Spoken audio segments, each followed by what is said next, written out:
शलोम, शलोम, शलोम। प्रभु यीशु मसीह नासरी के नाम में हम सब तैयारी कर रहे हैं पवित्र आत्मा के द्वारा वचन के साथ यीशु के नाम में। हाँ, कुछ कुछ हो रहा है, आशा अनुरूप परिणाम नहीं आने के कारण, पर हाँ, चिंता का भी विषय है। और इसीलिए आज अपनी चिंताएं सब प्रभु यीशु के हाथों में सौंप दें, अपने तमाम बोझ, क्योंकि पवित्र आत्मा के ही द्वारा निराकरण होगा यीशु के नाम में। उसके लिए आवश्यक है, आज हम इफिसियों 4 का 25 से देखेंगे 32 तक, है ना। पर उसका मैं 29 आपके सामने रखता हूं, जबकि आपको ये पूरी चीज़ें जाननी है और इसको मानने के लिए जब आप इसे पढ़ें तो प्रतिज्ञा के साथ कि हाँ, वचन जो चाहता है मैं यीशु के नाम में इसमें मेरी मदद हो और मैं इस योग्य हूँ। 29 को सुनिए। कोई गंदी बात तुम्हारे मुंह से न निकले, पर आवश्यकता के अनुसार वही निकले जो उन्नति के लिए उत्तम हो, ताकि उससे सुनने वालों पर अनुग्रह हो। यही तो है, मैं आपके सामने क्यों हूँ, इसी इच्छा से प्रेरित कि प्रत्येक बात जो यीशु के नाम में पवित्र आत्मा के द्वारा मसीह की देह के लिए अर्थात आप सब के लिए प्रकट की जाती है, क्या वो मैं अकेला हूं? बिल्कुल भी नहीं, क्योंकि सब याजकों का समाज है, सब पर प्रकट करी जाती है और हम अपनी बातें एक दूसरे को कहते सुनाते हैं और सुनते हैं। और सिर्फ ये इसलिए होता है कि इस पर अनुग्रह हो, और अनुग्रह इसलिए हो कि परमेश्वर की महिमा, स्तुति और प्रशंसा हो, उसके नाम को ऊंचा उठाना हो। बोला गया हमारा हर शब्द इसीलिए तो है, हम बोल इसलिए पा रहे हैं। ये शक्ति जो हमें बोलने की मिली है, अगर गूंगों से अगर मिलान करेंगे तो क्यों चूकें कि हमारा बोलना उत्तम और अनुग्रह का कारण बने। ये तो सब ठीक है, हम सब परिस्थितियों पर नजर डालते हैं पवित्र आत्मा के द्वारा और देखते हैं कि कौन सी स्थिति है जो मनुष्य इससे वंचित हो रहा, नहीं कर पा रहा। तो एक ही बात समझ में आती है, और वो बात है डर, भय, फोबिया। और सबसे बड़ी बात जो प्रभु यीशु ने कही कि मत डर। ये दो बातों को ध्यान में रख लीजिए। वचन में बिल्कुल पाया जाता है कि हमको भय की आत्मा नहीं मिली है, पर भय लाने वाली परिस्थितियों को जब तक हम नहीं देखेंगे, और वचन प्रकट करता है और उसका समाधान भी है, साहस के वो वचन, विश्वास किए वो वचन। हमने अभी 29 में जाना कि अनुग्रह का कारण बने। वचन अनुग्रह का कारण है, इसीलिए तो बोला जा रहा है कि उसमें सारी सामर्थ, सब बातें पाई जाती हैं। प्रेम की कमजोरी ही भय को उत्पन्न करती है, जो संसार और शरीर का है। मैं परमेश्वर के प्रेम की बात कर रहा हूं, हमारा यीशु से प्रेम की बात कर रहा हूं। इसके संबंध में मैंने रखने के संबंध में प्रेम रखा, यीशु को रखा, वचन को रखा, वीडियो कई किए हुए हैं प्रेम के संबंध में। सबसे खूबसूरत विषय है मेरा ये। मैं तो चाहता हूं कि सिर्फ इस विषय पर कि हम सब जो प्रेम से भरे हुए हैं यीशु के, जैसे हम कहते हैं कि तूने मेरे सिर पर तेल मला है, तेरे प्रेम का तेल मेरे जीवन से छलकता जाए, वो सोता बहने लगे मेरे जीवन से। कौन सा? प्रेम का। प्रेम के लिए ही बलिदान है, प्रेम ही सब है, पर मूल है भय जो इसको वंचित करता है। और वंचित होने का कारण वो सब पीढ़ियों से चली आ रही चीजों से जो त्रस्त हैं, ग्रस्त हैं। नाना प्रकार के फोबिया हैं, जितना मैं बताऊंगा ना डर के बारे में, उससे कहीं ज्यादा आप जानते समझते हैं। आपके सबके अलग अलग डर हैं। लोगों के अंदर समाज और संस्कृति का डर बना हुआ है। मैं तमाम मनुष्यों की बात कर रहा हूं, यहां मैं मसीहियों को अलग करके ये बात नहीं कहना चाह रहा। जातियों का डर, धर्म का डर, रीति रिवाजों का डर, समाज में महिला पुरुष को डर, एक दूसरे से, छोटे बड़े का डर, गरीब अमीर का डर, समाज के ये डर पहचान लीजिए। डरा रखे हैं ना। धर्म के डर में कितनी बातें आ जाती हैं, रीति रिवाज, परंपरा, संस्कृति, सभ्यता और पता नहीं क्या क्या, जितना आप जोड़ सके। संसार के धर्म की बात कर रहा हूं, उसके कुछ बिंदु आपके सामने रख रहा हूं, क्योंकि नहीं तो वीडियो बड़ा होता है। इसीलिए व्यक्तिगत डर है, अकेलेपन का डर, पहचान खो जाने का डर। साधारण डर है क्या ये? इसी के लिए तो प्रयास करता रहता है संसार में शरीर।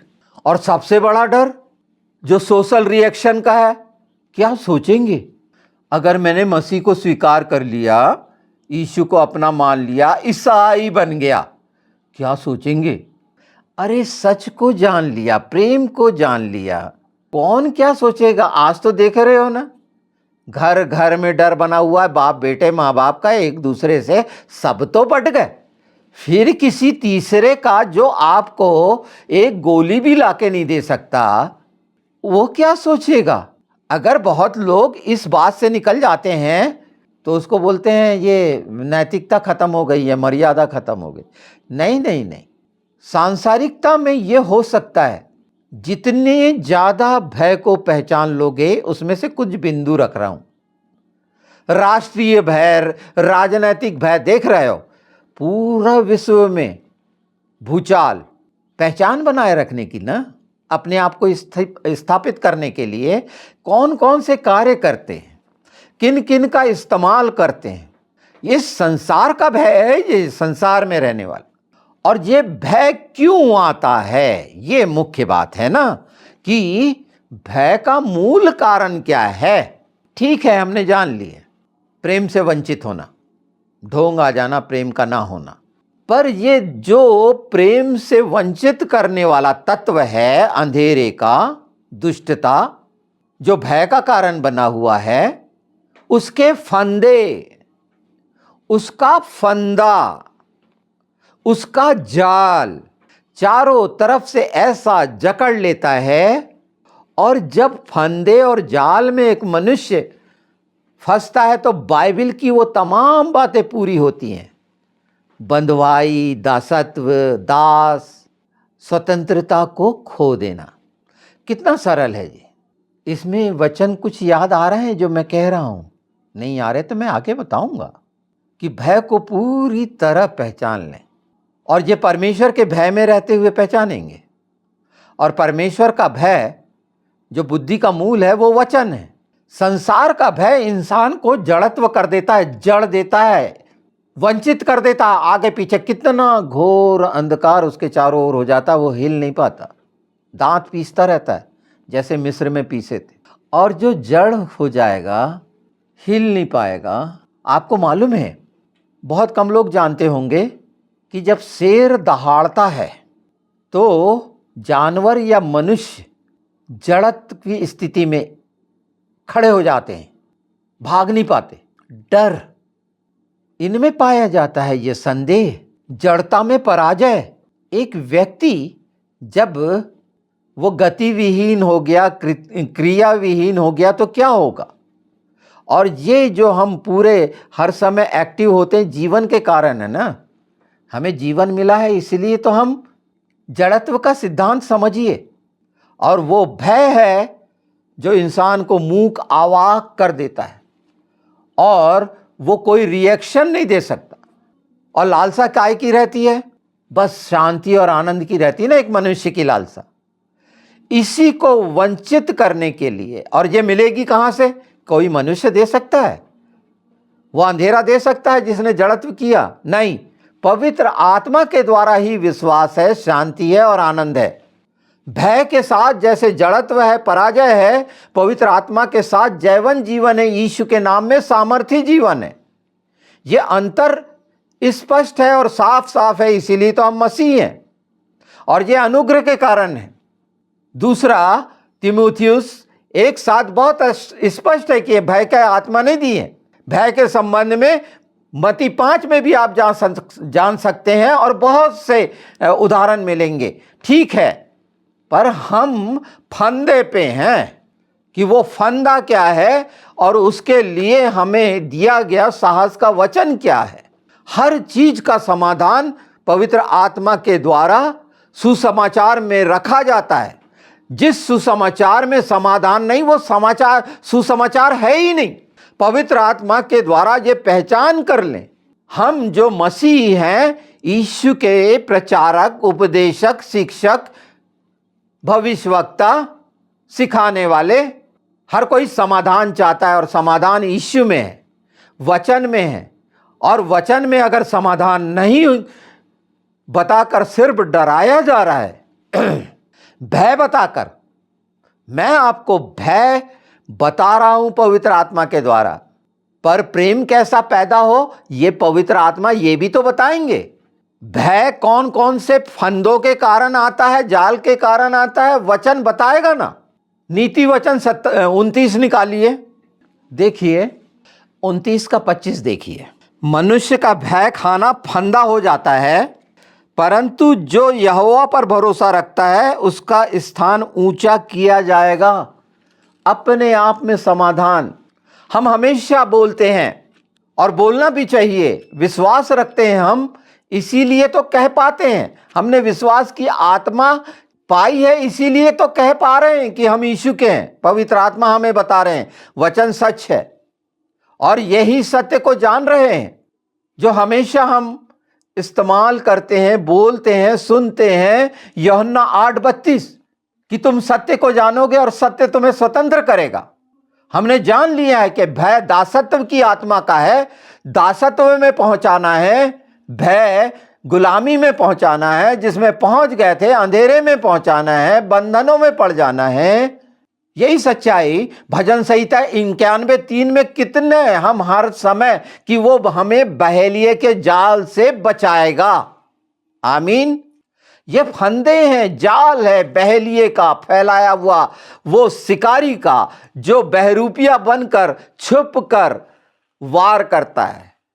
ये दुष्ट शैतान और वो तमाम दुष्ट आत्माएं, चाहे वो व्यभिचार की, भय दिलाने वाली, बहकाने वाली, भरमाने वाली, लोभ की, लालच की, वासना की, जैसे ही वासना की दुष्ट आत्मा काम करती है, प्रेम खत्म होता है। प्रेम क्या क्या होता है हमने प्रेम के विषय में मैंने बताया है, प्रेम का एक वीडियो किया है और हर समय हम उसका दोहराते हैं। 1 कुरिन्थी 13 कि प्रेम ऐसा होता है वैसा होता है, पर वासना जैसी आती तो क्या हो जाता है।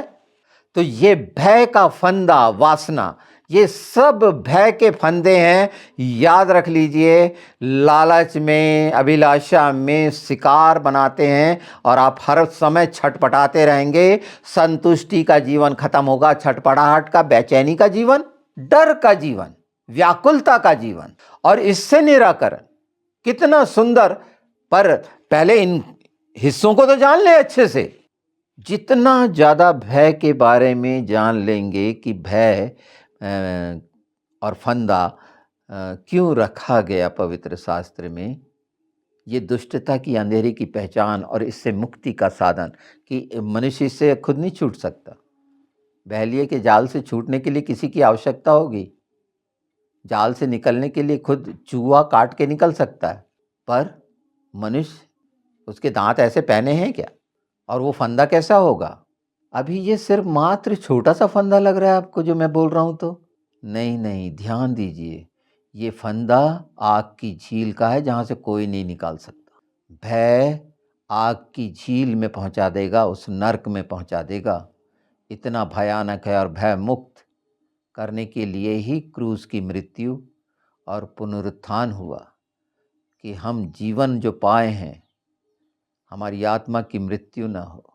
पर भय उस दिशा में बढ़ाता है जहाँ पर अंधकार है, जड़त्व है, कुछ नहीं है, बेडोल है, सुनसान है। एक तो पद और देख लेते हैं भजन संहिता के, अच्छा लगेगा, इसे समझते भी चलिए, है ना। 141 9वां पद, मुझे इस फंदे में से जो उन्होंने मेरे लिए लगाया है, अनर्थकारियों के जाल से मेरी रक्षा कर। दुष्ट लोग अपने जालों में आप ही फंसे और मैं बच निकलूं। यीशु के नाम में स्पष्ट दिखा है कि ये ऐसा करेगा ही। पर मैं कैसे, मुझे बचाया है ना बहेलिए के जाल से। कोई डेरा तेरे दुख नहीं आएगा, कोई तीर तेरे को नुकसान नहीं पहुंचा सकता। यीशु के नाम के द्वारा, यीशु के नाम में, पवित्र आत्मा की मदद से जो भय की पहचान कर लेते हैं। मैंने दुष्ट को, मैंने दृष्टि की, मैंने पहचान लिया है। और जब मैं वहां से गुजरा, दुष्ट वहां नहीं था। इसलिए कि जैसे हम दुष्ट की दुष्टता को पहचानते हैं, भय मुक्त हो जाते हैं और जैसे ही भय मुक्त होते हैं, अंधेरा खत्म होता है, प्रेम की पुनर्स्थापना होती है। जैसे जीवन की स्थापना हुई। जीवन क्या है? प्रेम है। परमेश्वर क्या है? जीवन है। और परमेश्वर क्या है? प्रेम है। यीशु क्या है? जीवन दाता है, मुक्ति दाता है, वो प्रेम है। उसने ये पूरा का पूरा एक गुलदस्ता प्रेम का है, अपने हृदय में रख लो ना। उसकी सुगंध से, उसकी शक्ति से, उनकी सब बातों से भरे रहो। किसने रोका है?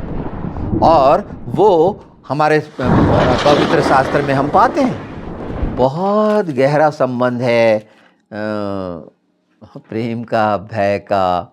और आज जो ऐसे डरे हुए हैं, भय में पड़े हुए हैं, जिसके कारण नाना प्रकार की परेशानियां, रुकावट और असफलता आ रही है, पवित्र आत्मा के द्वारा उनके लिए है ये आशीष और अनुग्रह का वचन जो हमने सीखे थे इफिसियों 4:29 में। हाँ, 25 से पढ़ना ज़रूरी है कि हम अपने आप को भी पहचानें कि ऐसी अवस्था में क्या हम स्थिर रहकर सच्चे बने थे, या हमारा आचरण या चाल चलन चरित्र क्या था। बिल्कुल जानता है पिता, पुत्र, पवित्र आत्मा की कमजोरी और निर्बलता में मनुष्य धोखे का शिकार होता है, जानबूझकर भी धोखा खाता है अपनी लालसा के कारण। ये यहाँ सफाई की बात नहीं है। परमेश्वर का जो निर्णय है, वो न्याय, वो जजमेंट, तो तैयारी आत्मा के द्वारा होगी। आप सोचेंगे नहीं मैं प्रत्येक दिन प्रण करूँगा कि मैं ऐसा कर लूँगा। नहीं नहीं नहीं नहीं, जब तक हम संपूर्ण समर्पण के साथ उसके चरणों में नहीं जाएंगे। समानता और स्वरूप के ये कुछ कुछ उपाय जो हमारे लिए हैं, वो हमारे लिए किए जाएंगे कि हम उस जगह पर पहुँचे। यीशु खुद कहता है, जहाँ मैं हूँ वहाँ तुम भी रहो। और वो समानता और स्वरूप में रह सकते हैं। रूपांतरण हम सुनते हैं, और आत्मिक देह का बदल जाना भी सुनते हैं। पर ये भय रोकता है, भय अंधा बनाता है, भय बहरा बना देता है, भय गूंगा बना देता है। लोग भय के कारण देखें नहीं, चुप हो जाते हैं। भजन संहिता का एक और देख लेते हैं हम चलते चलते। नए नियम में तो प्रभु यीशु ने साफ कहे हैं, सबसे बड़ी बात हमने शुरू में कह दी है कि मत डर। अगर यीशु जीवन में है तो पूरा वचन यीशु जीवन में है। अगर सचमुच में है तो फिर डर का कोई स्थान हो ही नहीं सकता, कुछ भी नहीं हो सकता। कह देने भर से नहीं होगा, पर जब मुंह से कहते हो तो वो उत्तम होना चाहिए, अनुग्रह का कारण होना चाहिए, परमेश्वर की महिमा, स्तुति, बड़ाई का कारण होना चाहिए। यही कह रहा है इफिसियों 4:29। हर जगह लागू होता है ये, सिर्फ वहीं पर नहीं है। ध्यान देंगे, क्योंकि अनुग्रह जैसे ही जुड़ता है तो आपको याद आ जाना चाहिए क्रूस की मृत्यु और प्रभु का मारा जाना, गाड़ा जाना और जीवित होना, और अपना खुद नई सृष्टि, नया जन्म पाना। देखिए क्या क्या होता है। ये चिड़ी मार कैसा कैसा करते हैं ना, ये चिड़ी मार ही कहते हैं। ये बहली है वैली चिड़ी मार है। 124:7 सुनिए। हमारा जीव पक्षी के समान चिड़ी मार के जाल से छूट गया, जाल फट गया, हम बच निकले यीशु के नाम में। पर कार्य क्या हो रहा है? हमारे जीव को, जीवन को पक्षी के समान कैद करने की दुष्ट की योजना जो शुरू से थी, बहकाने के कारण यीशु में वो सब समाप्त हुआ। संसार पर यीशु ने जय पाली। ये विश्वास के वो मजबूत वचन है कि कैसी भी परिस्थिति में हमेशा भजन संहिता 23 बोलते हैं, वो मेरे जी में जी ले आता है। आमीन बोलते हैं ना। जी में जी लाने की आवश्यकता कब बोलती है? जब बेहाली हो जाती, व्याकुलता हो जाती है, डर का माहौल हो जाता है, कुछ नहीं सूझता, उस समय निराकरण हो जाता है, शांति मिल जाती है, आनंद मिल जाता है मन, प्राण, आत्मा को। ये कैसे होता है? यीशु के कारण होता है। ये दूसरों ने नहीं पाया। देखिए ना, इसी हिस्से को जानते हुए मैं आपको ज़्यादा लंबा नहीं ले चलूँगा, पर भय के संबंध में बिल्कुल पहचान लीजिए आप। और भय के लिए सिर्फ एक शब्द याद हमेशा रखिए, मैं हूं, मत डर। यीशु ने कहा, क्योंकि मालूम है डर ही, वो भय ही, वो फोबिया ही दुष्ट का वो हथियार है जो वंचित कर देता है प्रेम को समझने में, प्रेम को जानने में। वासना को कई लोग प्रेम समझते हैं, शारीरिक क्रियाओं को, सुंदरता का आकर्षण में फंसकर तीसरे दिन तलाक लेने देने वाले पता नहीं कितने तलाक लेते हैं, कितनी शादी करते हैं, कितने प्रेम करते हैं, हर दिन वो कितने प्रेम करते हैं वो जाने। वो वासना के गुलाम, दासत्व की जकड़ी, वो जंजीरों में जकड़े हुए कितने भयभीत हैं, वो प्रेम नहीं कर सकते ना। क्यों?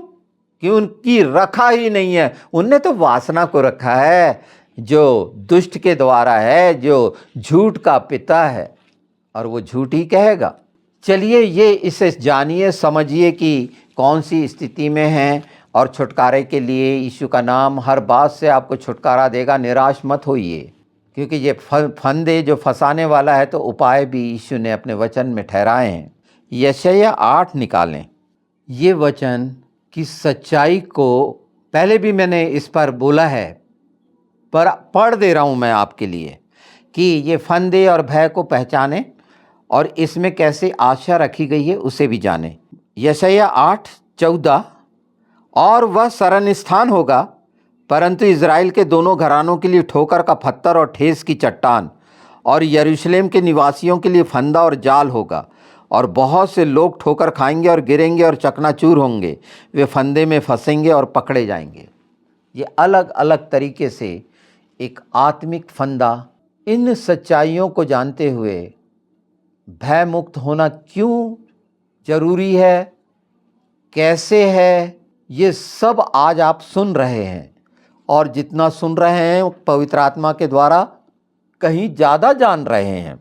भजन संहिता 53 इससे भी कहीं ज़्यादा जरूरी है कि हम नए नियम में से इब्रानी की पत्री जो है उस पर ध्यान जाएं। पवित्र आत्मा वहाँ ले चल रहे हैं हमें जहाँ हम इस बात को देखें, क्योंकि मूल बात और मूल आपके सामने मैंने रख दिया है।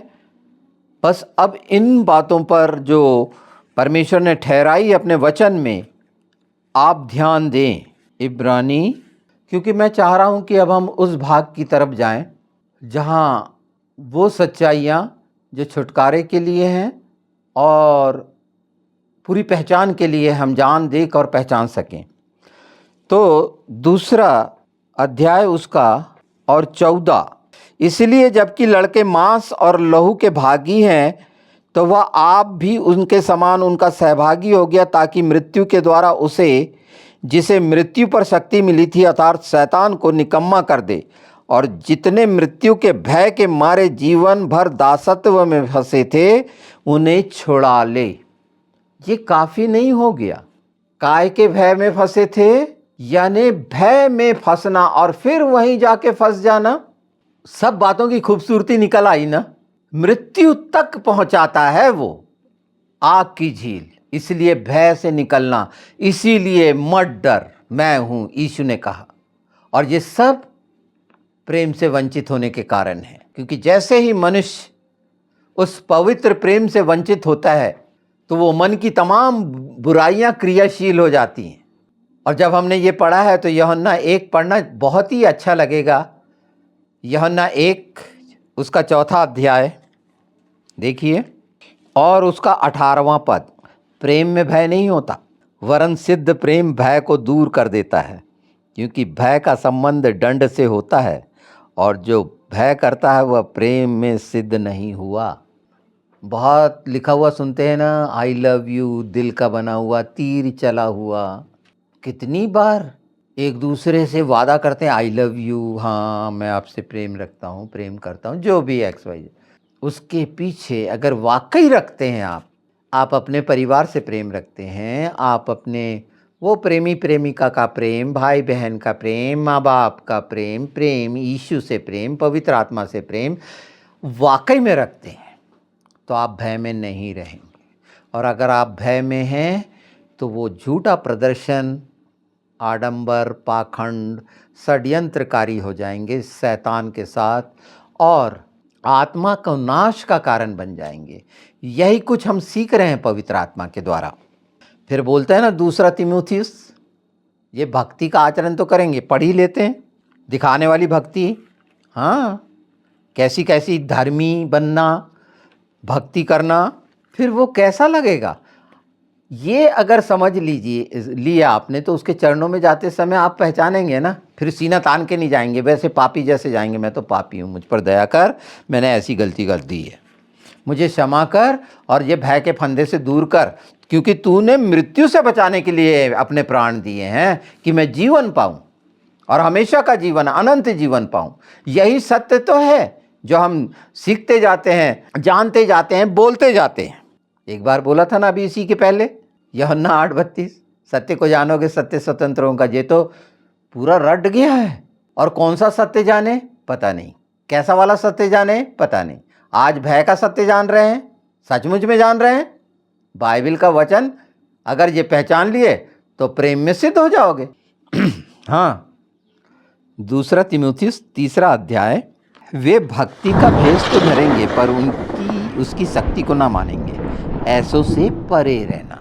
भैया चेक कर लो, बहुत सारी जगह भक्ति होती रहती है, कोलाहल, शोर, खूब नाचना कूदना, फांदना, गिरना पड़ना, बहुत सारे कार्यक्रम होते रहते हैं। सचमुच में वो प्रेम की भक्ति है?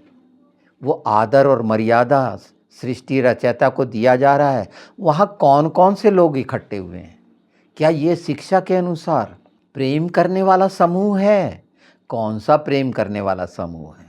आप उनसे मिलते हैं, उनकी कौन कौन सी बातें आप जानकर इस बात से सहमत होते हैं कि सचमुच में ये डरा हुआ है, इसीलिए यहाँ वहाँ फंसा हुआ है? अपनी कारगुजारी बताते हैं ना बचने की। ये वचन इसीलिए दिए गए हैं उन सब के लिए जो थके हारे भय से ग्रस्त हैं, कि छुड़ाए जाएं। और ये आपकी प्रार्थनाओं में आपके द्वारा, जब तक आप नहीं छूटेंगे, आप नहीं छुड़ाए जाएंगे, छूटने का एहसास, बंधन टूटने का एहसास। कहीं कोई फंस जाता है और जब वहाँ से वो छूटता तो कितनी बुरी तरह भागता है, उस तरफ पीछे पलट के ही नहीं देखेगा। अगर सचमुच में ऐसा हो गया है और ये स्थिति है, तो निश्चित प्रभु यीशु का आगमन निकट है, और इससे अगर छुटकारा पा लिए, जो पाना ही है यीशु के नाम में, इसीलिए तो इन समयों के लिए रखा गया है। बीती बातें बीत गईं। गलातियों अंत में हम देख लेते हैं 1 अध्याय। फिर मैं कह रहा हूँ, इन पदों को जो आज आपने जाने हैं, पूरे परिवार के साथ बैठकर छुटकारा पाएं भय से।